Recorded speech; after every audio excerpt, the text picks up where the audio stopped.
بسم الله الرحمن الرحيم. يا أيها الذين آمنوا لا تتخذوا عدوي وعدوكم أولياء تلقون إليهم بالمودة وقد كفروا بما جاءكم من الحق يخرجون الرسول وإياكم أن تؤمنوا بالله ربكم إن كنتم خرجتم جهادا في سبيلي وابتغاء مرضاتي تسرون إليهم بالمودة وأنا أعلم بما أخفيتم وما أعلنتم ومن يفعله منكم فقد ضل سواء السبيل.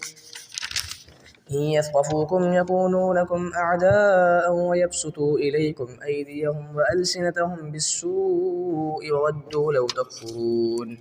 لن تنفعكم أرحامكم ولا أولادكم يوم القيامة يفصل بينكم والله بما تعملون بصير. قد كانت لكم أسوة حسنة في إبراهيم والذين معه إذ قالوا لقومهم إنا براء منكم ومما تعبدون من دون الله كفرنا بكم وبدا بيننا وبينكم العداوة والبغضاء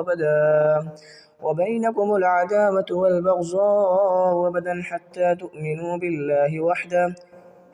تؤمنوا بالله وحده إلا قول إبراهيم لأبيه لأستغفرن لك وما أملك لك من الله من شيء ربنا عليك توكلنا وإليك أنبنا وإليك المصير.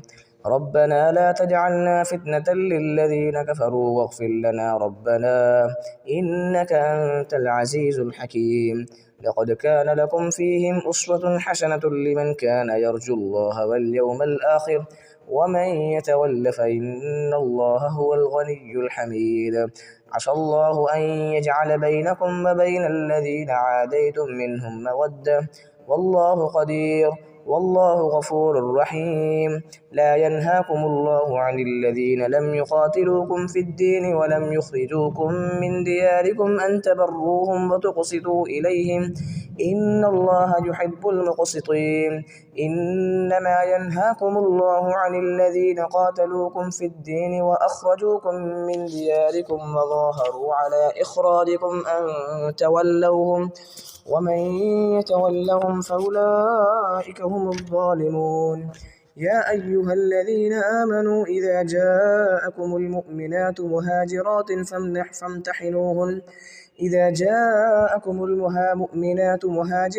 فامتحنوهن الله أعلم بإيمانهن فإن علمتموهن مؤمنات فلا ترجعوهن إلى الكفار لا هن حل لهم ولا هم يحلون لهم وآتوهم ما أنفقوا ولا جناح عليكم أن تنكحوهن إذا آتيتموهن أجورهن ولا تمسكوا بعصم الكوافر واسألوا ما أنفقتم وليسألوا ما أنفقوا ذلكم حكم الله يحكم بينكم والله عليم حكيم. وإن فاتكم شيء من أزواجكم إلى الكفار فعاقبتم فآتوا الذين ذهبت أزواجهم مثل ما أنفقوا واتقوا الله الذي أنتم به مؤمنون. يا أيها النبي إذا جاءك المؤمنات يبايعنك على ألا يشركن بالله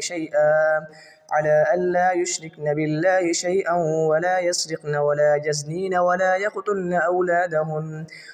يقتلن أولادهن ولا يأتين ببهتان يفترينه بين أيديهن وأرجلهن ولا يعصينك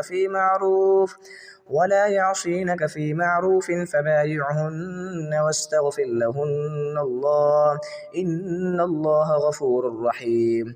يا أيها الذين آمنوا لا تتولوا قوما غضب الله عليهم قد يئسوا من الآخرة كما يئس الكفار من أصحاب القبور.